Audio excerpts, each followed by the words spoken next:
जोड़ तोड़ तो आप शायरी कह ही नहीं सकते हैं, जोड़ तोड़ तो जोड़ तोड़ है। आपने शेर कहना है तो आपको एक इल्हामी कैफियत से बहरहाल गुजरना पड़ेगा। अस्सलाम वालेकुम नाज़रीन, आप ताक न्यूज़ देख रहे हैं और मैं हूं गुलाम अली यासी। इस वक्त हम मुल्क पाकिस्तान के और दीपालपुर का नाम रोशन करने वाले नौजवान शायर अहमद कामरान के घर में मौजूद हैं। इनसे दिलचस्प गुफ्तगू करेंगे और उनके शायरी जो सिलसिला है उनके हवाले से बात करेंगे। आए चलते हैं।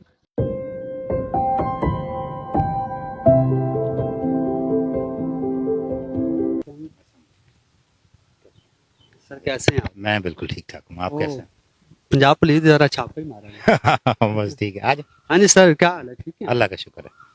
माशाल्लाह। मुल्क पाकिस्तान में आपने दीपालपुर का नाम रोशन किया है। तो सबसे पहले जो मेरे माइंड में सवाल आ रहा है, शायरी का आगाज कब किया? पहला शेर कब कहा था? पहला शेर के बारे में तो जाहिर है कोई शख्स भी कभी नहीं कह सकता, ये एक इल्हामी कैफियत है। तो ये मेरा बाकायदा शेर का आगाज़ जिसे कह लेंगे वो 97 से है, 1997 से मैंने बाकायदा शेर कहना शुरू किया। शायरी है, जोड़ तोड़ का नाम है या वाकई इल्हाम है? नहीं, जोड़ तोड़ तो आप शायरी कह ही नहीं सकते हैं, जोड़ तोड़ तो जोड़ तोड़ है। वो शायरी कैसे हो सकती है? ये तो वदीयत है, अल्लाह ताला की अता है, वो जैसे भी जिस तरह भी जिसको अता करे। तो ये जोड़ तोड़ का नाम हरगिज़ नहीं है। जाहिर है आपने शेर कहना है तो आपको एक इल्हामी कैफियत से बहरहाल गुजरना पड़ेगा। ये इल्हाम कोई मखसूस वक्त होता है या किसी भी वक्त आता है? नहीं, इल्हाम का कोई वक्त नहीं है, किसी भी वक्त। ये तो मालिक की अता है, वो जब चाहे जिसको चाहे और जैसे चाहे अता कर दे। शायरी का जब आगाज किया तो जाहिर सी बात है हर काम में किसी ना किसी उस्ताद की ज़रूरत होती है। तो किस उस्ताद का हाथ थामा?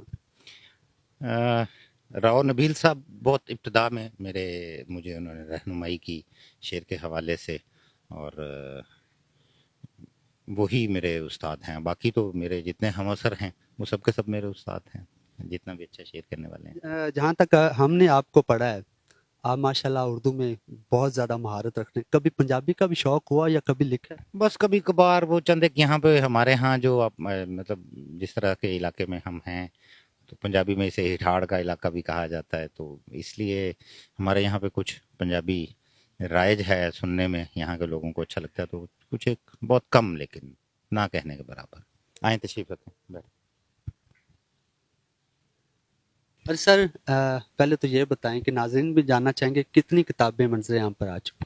मेरी पहली किताब सन 2000 में जुदाई सांस लेती है के नाम से, और दूसरी किताब इजाज़त के नाम से सन 2008 में। 2 किताबें आ चुकी हैं।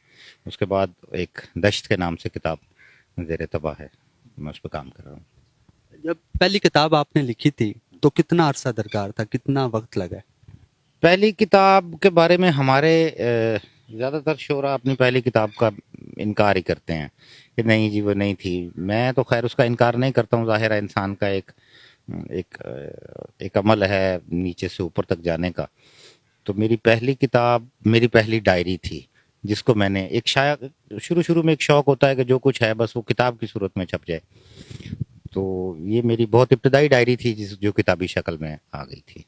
अच्छा, आपने पहले जिक्र किया कि शायरी जो है वो रब की अता होती है, ये अल्हाम की सूरत में आप पे के ऊपर नाजिल होती है। तो अल्हाम शादी से पहले हुआ था या शादी के बाद? नहीं, शादी मेरी जो है वो उसी दौर में ही, लेकिन इल्हामी सिलसिला जो है ये तो बहुत शुरू से था, कहीं बहुत पहले से। यानी मुझे याद है मैं बहुत छोटा था, बहुत ही छोटा था। अपने वाले साहब की उंगली पकड़ के तो बाज़ार जाया करते थे, तो वहाँ पे मुख्तलिफ दुकानों पे मेरी कोशिश होती थी कि कोई अखबार या बच्चों के कोई इस तरह की चीज़ें मैं उन्हें उठा लेता था और उनसे पढ़ता था। तो शेर से इस तरह से शुरू से ही लगाव था। शेर कहने का अमल तो बहुत पहले से शुरू हो गया था, लेकिन बाकायदा जैसे मैंने आपको बताया कि राव नबील साहब मेरे उस्ताद हैं, तो उन्होंने जो एक तरतीब से मुझे मतलब समझाया जिस तरह से शेर कहना है, तो वो बाकायदा अमल 1997 से है, वगरना तो बहुत पहले से है, मुझे नहीं याद कब से है। अक्सर कहा जाता है कि शायर जो होता है या तो उसका दिल टूटता है तब शायर बनता है। क्या वाकई आपका दिल टूटा है?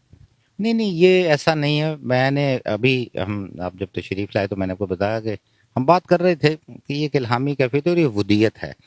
अता के लिए अच्छी आवाज़ जिस तरह से किसी गुलकार की होती है, तो उसको ऐसा नहीं होता कि किसी दुख या किसी तकलीफ की वजह से उसकी आवाज़ अच्छी हो जाती है, किसी किसी सदमे की वजह से आवाज़ अच्छी हो जाती है। बस वो वदीयत होती है शुरू से अल्लाह ताला की तरफ से। अगर कोई 4-5 बहन भाई हैं تو ضروری نہیں ہے کہ 4-5 میں سب کی سبھی آواز اچھی ہو گانے میں. تو اسی طرح سے شاعر میں ہم 4-5 بہن بھائی ہیں. ہم 4 بھائی ہیں، ایک بہن ہے. شاعر میں ہی ہوں بیچ میں سے، تو یہ اس کی عطا ہے. اس میں کوئی دل ٹوٹنے والی بات نہیں ہے. ظاہر ہے اگر میرا ٹوٹا ہوگا تو باقی چاروں کا بھی کبھی نہ کبھی کہیں نہ کہیں ٹوٹا ہوگا. وہ شعر نہیں کہہ رہے ہیں. اگر آپ کو یاد ہو جو آپ نے پہلا شعر لکھا تھا تو وہ ناظرین ضرور سننا چاہیں گے. یاد ہو؟ پہلا شعر تو مجھے بالکل اس طرح سے نہیں یاد کہ پہلا شعر کون سا تھا. بہت پہلے ہوگا کہیں، کیونکہ جب آپ اپنی باقاعدہ آغاز کرتے ہیں ایک ایک فیلڈ میں آپ آتے ہیں، جب سامنے آتے ہیں، تو پھر اس کے بعد بہت سی پیچھے کی چیزیں مائنس کرنا پڑتی ہیں. ہم سب چیزوں کو ساتھ لے کے نہیں چل سکتے ہیں. سو پہلا شعر پتہ نہیں، شاید کہیں بچپن میں ہی کہا ہوگا، ظاہر ہے، لیکن مجھے یاد نہیں ہے. پسندیدہ شاعر آپ کا پاکستان میں؟ دیکھیں، پاکستان کے حوالے سے تو بہت سارے لوگ ہیں. ہم شاعری کو محدود نہیں کر سکتے پاکستان کی حد تک. بہت سے لوگ انسپائریشن تھے، ہیں اور رہیں گے. محسن نقوی میری بہت پہلی انسپائریشن تھے. پھر آہستہ آہستہ آہستہ آہستہ آگے چلتے چلے گئے تو بہت سے لوگوں کو پڑھا. اور ایک عمل ہے جو آگے بڑھنے کا ہوتا ہے، سیکھنے کا ہوتا ہے، سمجھنے کا ہوتا ہے. اس سارے عمل میں عرفان صدیقی انڈیا سے مرحوم، تو ان کا بڑا بنیادی کردار ہے ان کی شاعری کا. میں نے انہیں پڑھا جب، تو ایک انسپائریشنل صورت جو ہے وہ بہت زیادہ رہی. تو اس کے علاوہ پاکستان میں بات کرتے ہیں تو میں انسپائر ہر اس شاعر سے ہوں جس کے ہاں اچھا شعر موجود ہے. میرے ہمسر جتنے بھی دوست ہیں میرے، وہ سب بہت اچھا شعر کہتے ہیں اور میں ان سب سے متاثر ہوں. آپ کا کوئی پسندیدہ شعر جو آپ نے لکھا ہو؟ پسندیدہ میرے سارے بچے ہیں، سارے پسندیدہ ہیں، لیکن کچھ کو پذیرائی مل جاتی ہے. لیکن میرے دل کے قریب تو ظاہر ہے، بحیثیت قاری اگر میں خود کو دیکھوں تو بہت سے اشعار ہیں.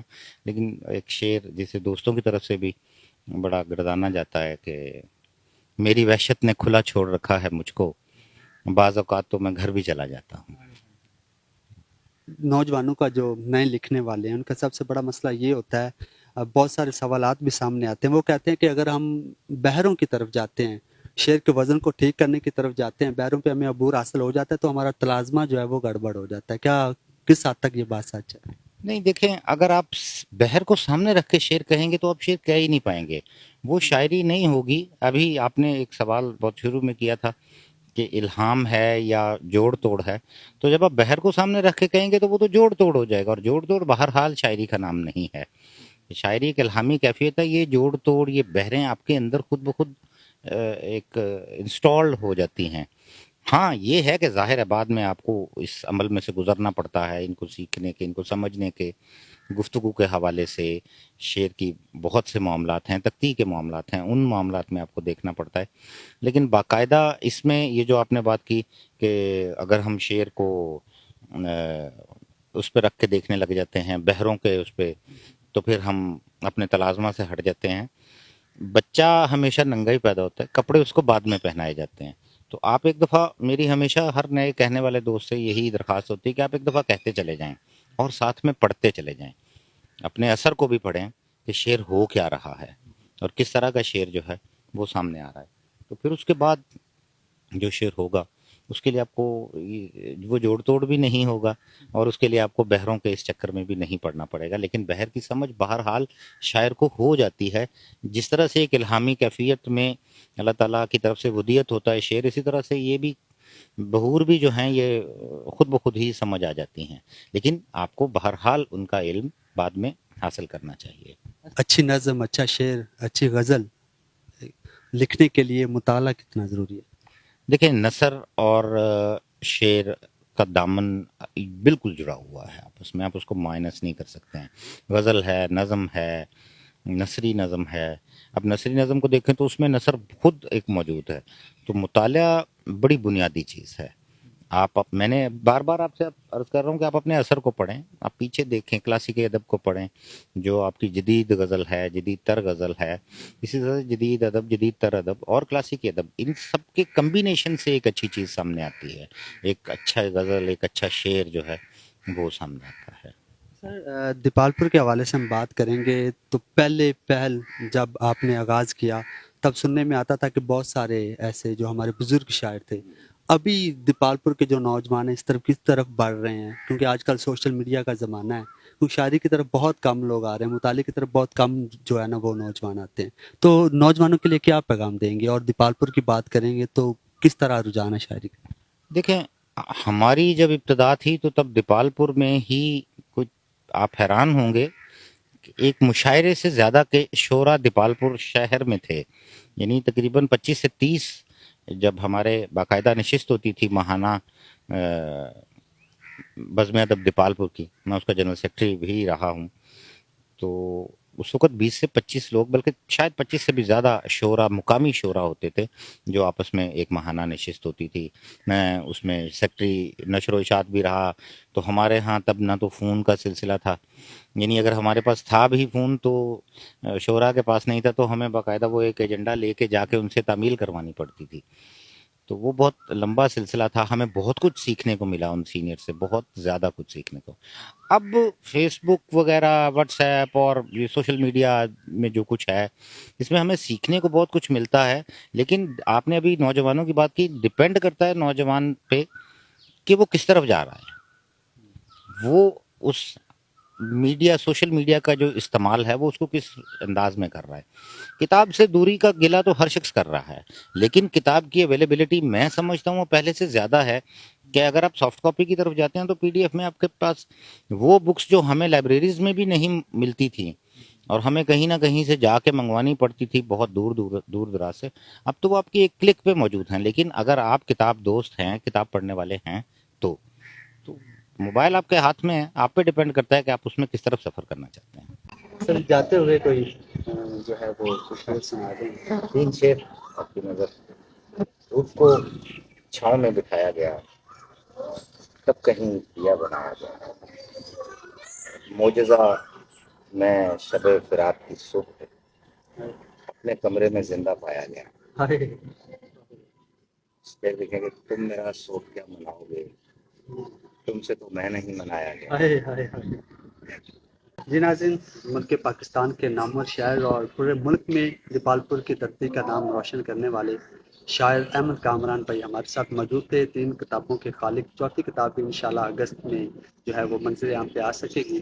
तो बड़ी बेसब्री से इंतज़ार है, एक नए मेहमान शायर के साथ आपकी खिदमत में दोबारा हाज़िर होंगे। अपने मेज़बान गुलाम अली यासी को इजाज़त दीजिएगा। अल्लाह ने के पास।